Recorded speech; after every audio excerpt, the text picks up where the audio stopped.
Dear students, आज हम BA part 2 के पेपर फर्स्ट प्रशासनिक संस्थाएं में राष्ट्रीय मानवाधिकार आयोग का अध्ययन करेंगे, यानी कि national human rights commission NHRC के बारे में पढ़ेंगे। मानव अधिकारों से अभिप्राय क्या है? मानव अधिकारों से अभिप्राय मौलिक अधिकारों एवं ऐसी स्वतंत्रताओं से है जिसके सभी मानव अधिकारी हैं। प्रत्येक मानव को अपना जीवन जीने की स्वतंत्रता, अभिव्यक्ति की स्वतंत्रता, कानून के समक्ष समानता एवं आर्थिक, सामाजिक और सांस्कृतिक गतिविधियों में भाग लेने का अधिकार और शिक्षा का अधिकार आदि सुलभ होते हैं, जो मानव अधिकारों की श्रेणी में आते हैं। हेराल्ड लास्की के कथनानुसार भी अधिकार मानव जीवन की ऐसी परिस्थितियां हैं जिनके बिना सामान्यतः कोई व्यक्ति अपने व्यक्तित्व का पूर्ण विकास नहीं कर सकता। अतः मानवाधिकारों को ऐसे अधिकार कह सकते हैं जो मानव के व्यक्तित्व के पूर्ण विकास के लिए क्या है? पूर्ण विकास के लिए आवश्यक हैं तथा ये अधिकार मानव को मानव होने के नाते मिलने चाहिए। सरकार द्वारा मानव को जीवन जीने लायक प्रदान की जाने वाली सुविधाओं और स्वतंत्रताओं का नाम ही मानवाधिकार है।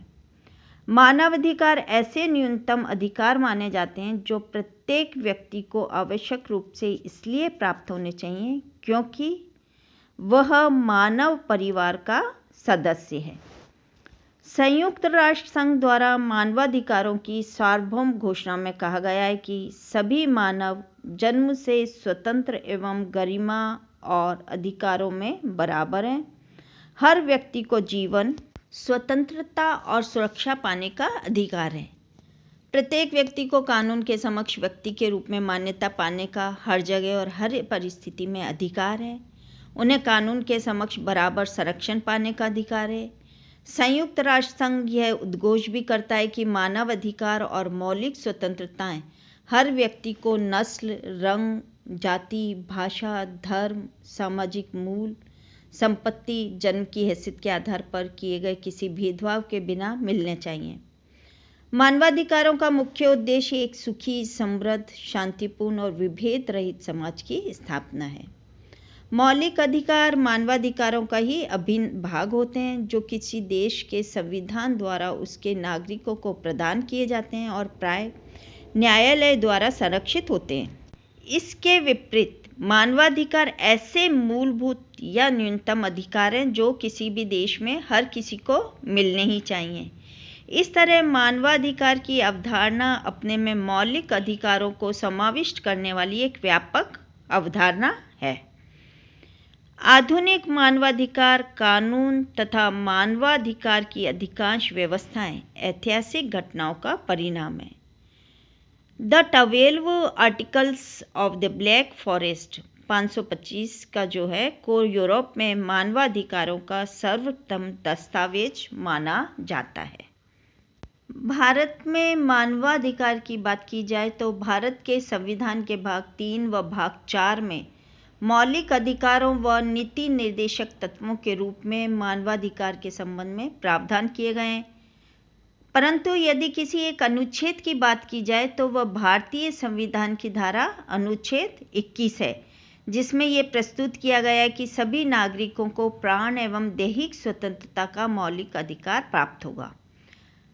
आज आधुनिक समय में सर्वोच्च न्यायालय ने इसकी व्याख्या करते हुए सार्वभौमिक मानवाधिकार के सभी घटकों को इसी अनुच्छेद में अंतर्निहित बताया गया है। इसके अलावा अनुच्छेद 19, 14, 20, 23, 24, 25 सार्वभौमिक घोषणा से समानता रखते हैं। साथ ही भारतीय संविधान का अनुच्छेद 32 व 226 के द्वारा विभिन्न नागरिकों को इन मानवाधिकारों को लागू करने के लिए संवैधानिक उपचारों का प्रबंध भी किया गया है। कुल मिलाकर भारतीय संविधान निर्माताओं ने स्वस्थ व समयक समाज के निर्माण हेतु जनता के मानवाधिकार को न सिर्फ समाज में पूर्ण तवज्जो दिया है, बल्कि उसे अक्षुण्ण बनाए रखने का भी प्रयास किया है, जो कि अपने आप में एक विशिष्ट या अद्वितीय प्रकार का संविधानवाद है। संविधान के प्रावधानों के अनुसार मौलिक अधिकार न्याय योग्य हैं, जबकि नीति निर्देशक तत्व न्याय योग्य नहीं हैं। अंतर्राष्ट्रीय स्तर पर निरंतर ये मांग उठती रही कि मानवाधिकारों के संरक्षण की कोई विधिक व्यवस्था होनी चाहिए। संयुक्त राष्ट्र संघ की महासभा द्वारा 1966 में पारित एक प्रस्ताव के अनुसरण में इसकी एक आर्थिक व सामाजिक परिषद ने संयुक्त राष्ट्र मानवाधिकार आयोग से कहा कि वह ये विचार करे कि मानवाधिकार के संरक्षण हेतु प्रत्येक राष्ट्र में मानवाधिकार आयोग गठित किया जाए। 1970 में संयुक्त राष्ट्र मानवाधिकार आयोग ने इस संबंध में विचार किया तथा ये सुझाव दिया कि प्रत्येक सदस्य राष्ट्र द्वारा उनकी परंपराओं और परिस्थितियों के अनुरूप मानवाधिकार आयोग की स्थापना की जानी चाहिए। लेकिन 1970 में दिए गए संयुक्त राष्ट्र संघ के इस निर्देश का सदस्य राष्ट्रों पर कोई प्रभाव नहीं हुआ। उसके पश्चात 25 जून 1993 को वियना में एक सम्मेलन हुआ, जिसमें पुनः ये घोषणा की गई कि प्रत्येक सदस्य राष्ट्र द्वारा मानवाधिकारों के संरक्षण के लिए राष्ट्रीय आयोग की स्थापना की जानी चाहिए। इस घोषणा के अनुसरण में ही 28 सितंबर 1993 को भारत के राष्ट्रपति ने एक अध्यादेश द्वारा मानवाधिकारों का राष्ट्रीय आयोग स्थापित किया। इसके पश्चात मानवाधिकारों के एक विधेयक को लोकसभा ने 18 दिसंबर 1993 को पारित किया। राष्ट्रपति के हस्ताक्षर के पश्चात इस विधेयक ने अधिनियम का रूप ले लिया, जिसे मानवाधिकार संरक्षण अधिनियम 1993 के नाम से जाना जाता है। राष्ट्रीय मानवाधिकार आयोग का संगठन देखें तो मानवाधिकार संरक्षण अधिनियम 1993 की धारा 3 के अनुसार गठित राष्ट्रीय मानवाधिकार आयोग की रचना जो है संघीय सरकार द्वारा की जाती है। राष्ट्रीय मानवाधिकार आयोग में एक अध्यक्ष होता है, जो देश की शीर्ष न्यायपालिका में कार्य कर चुका अनुभवी न्यायविद होता है। अध्यक्ष के अतिरिक्त आयोग में सरकार द्वारा नियुक्त किए गए तथा कुछ पदेन सदस्य भी होते हैं, जो इस प्रकार हैं। नियुक्त सदस्य में अध्यक्ष, जो कि उच्चतम न्यायालय का मुख्य न्यायाधीश हो या रहा हो। एक सदस्य और होता है जो उच्चतम न्यायालय का न्यायाधीश है या रहा हो। दूसरा जो एक और सदस्य है जो उच्च न्यायालय का मुख्य न्यायाधीश हो या रहा हो।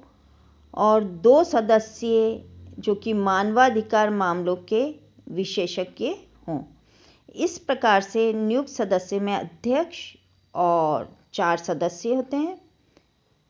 पदेन सदस्य जो हैं उसमें राष्ट्रीय अल्पसंख्यक आयोग का अध्यक्ष, अनुसूचित जातियों के राष्ट्रीय आयोग का अध्यक्ष, अनुसूचित जनजातियों के राष्ट्रीय आयोग का अध्यक्ष और राष्ट्रीय महिला आयोग की अध्यक्ष होती है।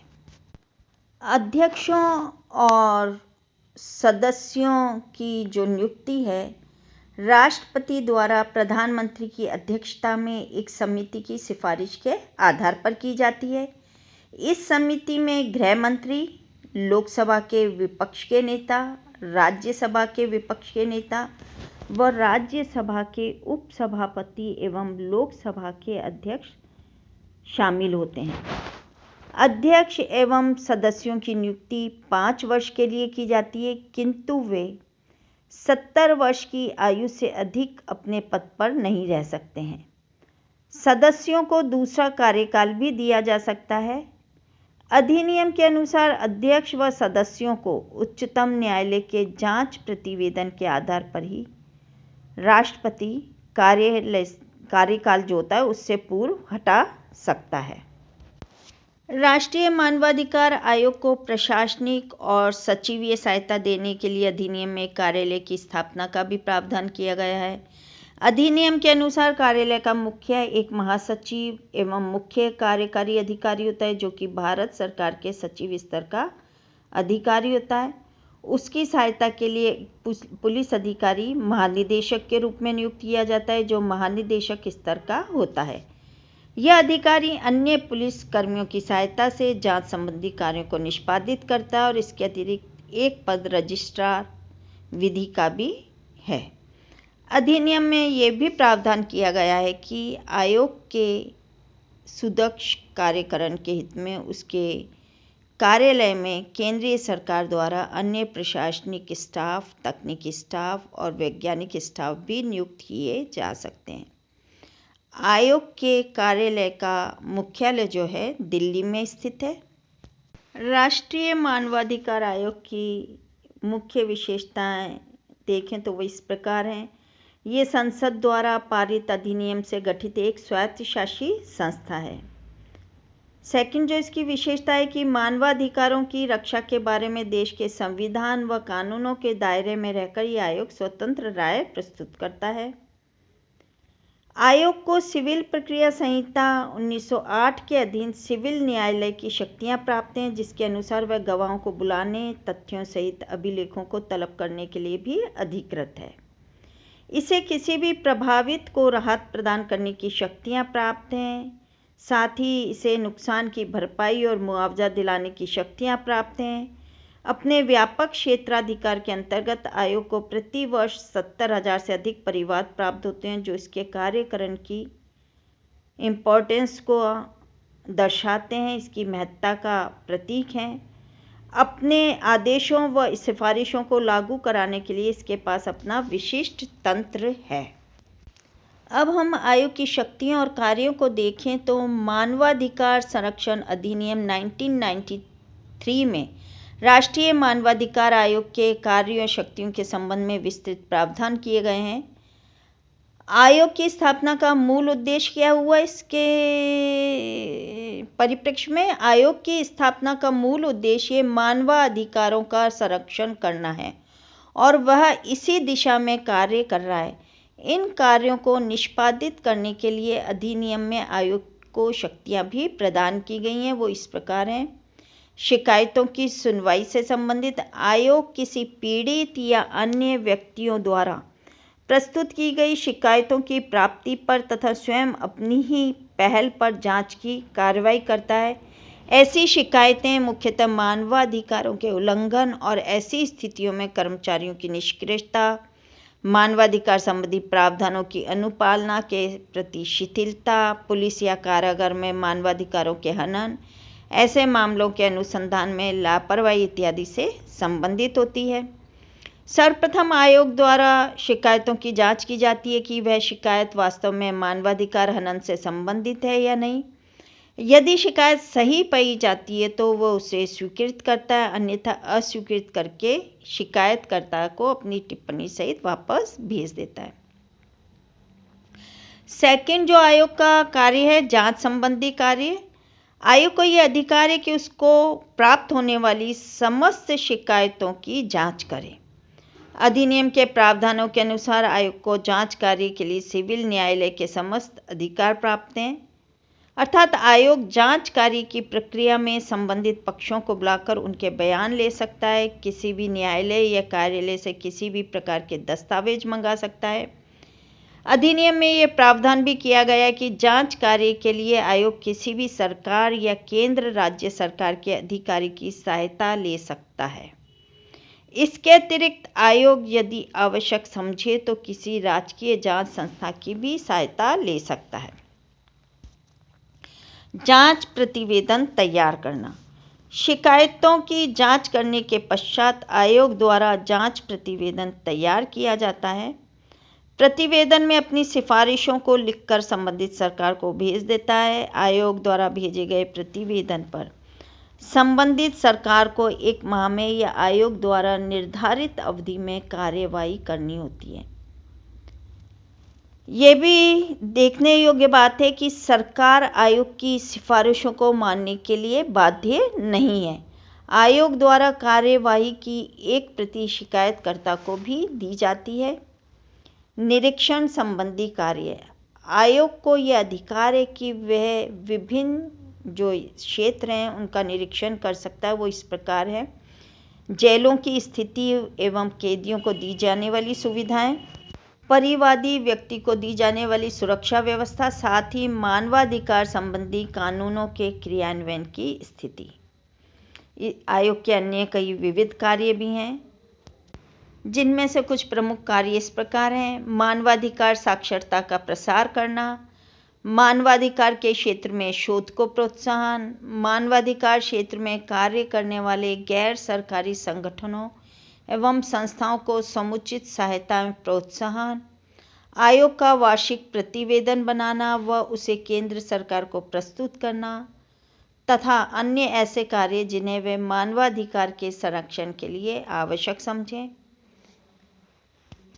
आयोग के ये जो कार्य हमने चर्चा की, इन कार्यों की, ये कार्य अधिनियम द्वारा या मानवाधिकार संरक्षण अधिनियम 1993 में ये आयोग के जो कार्य हैं इसके संबंध में विस्तृत प्रावधान किया गया है। लेकिन साथ ही अधिनियम में उन कुछ क्षेत्रों का भी उल्लेख किया गया है जो कि आयोग के क्षेत्राधिकार में नहीं आते हैं। वे इस प्रकार हैं। आयोग किसी ऐसे मामले की जांच नहीं कर सकता जो राज्य आयोग या अन्य किसी आयोग में विचाराधीन हो। साथ ही आयोग किसी ऐसे मामले की जांच भी नहीं कर सकता जिसको गठित हुए 1 वर्ष से अधिक की अवधि हो चुकी हो। आयोग ने अब तक कई ऐसे सराहनीय प्रशंसनीय कार्य किए हैं जिसने मानवाधिकारों के संरक्षण में महत्वपूर्ण भूमिका अदा की है, किंतु आयोग के संबंध में हम कुछ इसकी कमियां या जो आलोचनाएं हैं वो इस प्रकार हैं। आयोग दोषी व्यक्ति या संस्था के विरुद्ध प्रत्यक्ष कार्रवाई नहीं कर सकता है और वह केवल परामर्श देने वाला आयोग है, जो कि आयोग के कार्य क्षेत्र और प्रभावशीलता को सीमित करता है। दूसरा, इसके सीमित कार्य क्षेत्र की भी आलोचना की जाती है कि अधिनियम में मानवाधिकार को संकुचित अर्थ में लिया गया है तथा कुछ मामलों में राष्ट्रीय मानवाधिकार आयोग की भूमिका एक पक्षीय रहती है, जो प्राय इसकी कमी का कारण बनती है। सामान्यतः सरकार द्वारा आयोग की सिफारिशों को स्वीकार कर लिया जाता है, क्योंकि आयोग अपने प्रतिवेदन को न केवल संसद के विचारार्थ ही प्रस्तुत करता है अपितु लोकमत के लिए भी जारी करता है। अतः हम कह सकते हैं कि भारत में राष्ट्रीय मानवाधिकार आयोग मानवाधिकारों के संरक्षण हेतु महत्वपूर्ण भूमिका का निर्वहन कर रहा है। Thank you.